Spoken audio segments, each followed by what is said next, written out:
Debs asked me to speak tonight, I said to Debs, "What do you want me to say?" And she said, "You can say anything you like, as long as it's funny." Funny, I thought. Well, that's easier said than done, isn't it? What is funny? And luckily, that morning, in the East Anglian Daily Times, I had read that the University of East Anglia had just opened the UK's first Department of Comedic Studies. So I thought, I'll get on my bike, I'll go up to Norwich, and I'll find out from the head of department what it is that makes something funny. So I got an appointment with the head of the department, Professor Markwell, and I went into his office about 10 o'clock. And I said, "Professor, how can I be more funny?" And he said, "Well, you know, it's not as easy as that. It's not formulaic. It's not like turning on a tap." And I said, "Yeah, I can see that. I mean, nobody is funny all the time." And he said, "That's what we used to think." And I said, "What? There's some people who are funny all the time?"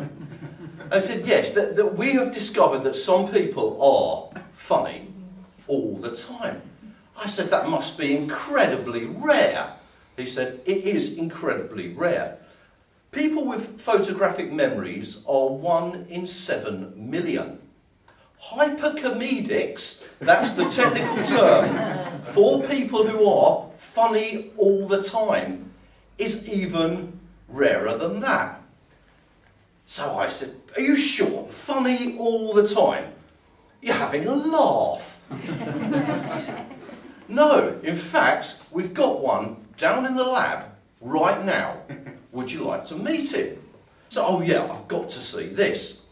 So we walked down into the basement of the university, and outside the lab there were 2 lab assistants, and they were absolutely creased up laughing, tears running down their specs, both in white coats, grabbing clipboards close to their bellies, absolutely wetting themselves. And the professor said to one of them, "Is it okay to go in?" And they said, "Well, it's okay to go in, but I must warn you, he's on particularly good form today." So we opened the door and we went into this absolutely massive laboratory. And in the middle of the laboratory, there was a chair, and on the chair was a man with what looked like a sieve on his head. And out of the sieve came 2 probes. And Professor Markwell said, "This is Dennis Chilver. He is always funny." And this little voice pipes up from under the sieve, "I wish I wasn't." And it was really funny because it was just like Tony Hancock. It was deadpan delivery. It was very funny. It creased me up instantly, this guy.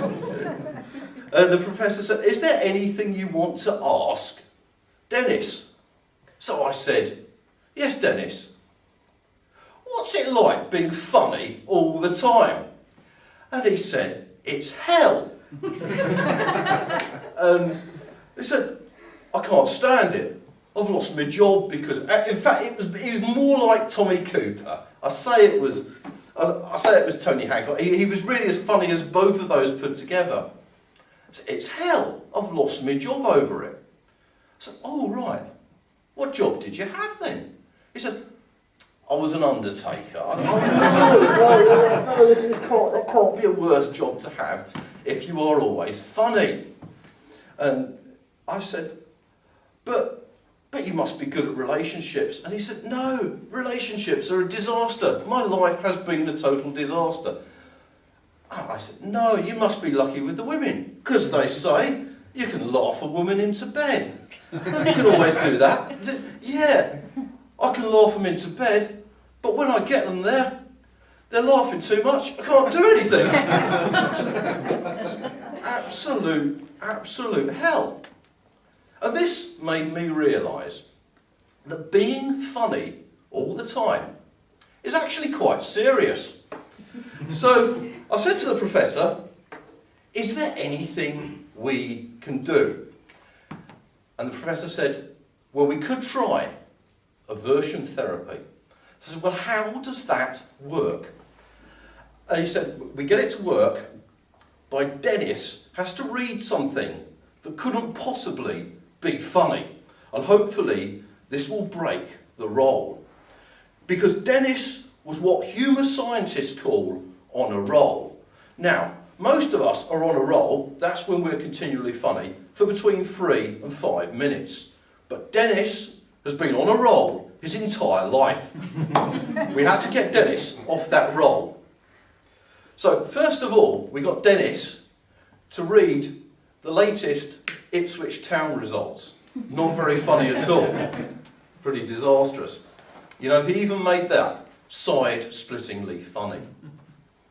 We then got him to read out one of Margaret's subs reminders. He even made the dull accountancy of that incredibly funny. Then we got him to read out that joke that Jeff told earlier. He even made that funny, miraculously. And I was getting annoyed by this stage, and in total exasperation, I just said to him, Dennis, why are you so bloody funny? And he said, I don't know. And I said, well, I'm not impressed. I've just cycled 30 miles today for you to find out what it is that makes someone funny. You're the funniest guy I've ever met, and you don't have a clue. I'm not amused. And he said, well, if you're not amused, then I'm no longer funny. And he jumped up from his chair and he said, at last, my life can begin. I'm no longer funny. I'm going to start again. And he ran out of that room. And as he ran out of that room, he slipped on a banana skin. And he slipped on the banana skin and he hit his head on a table.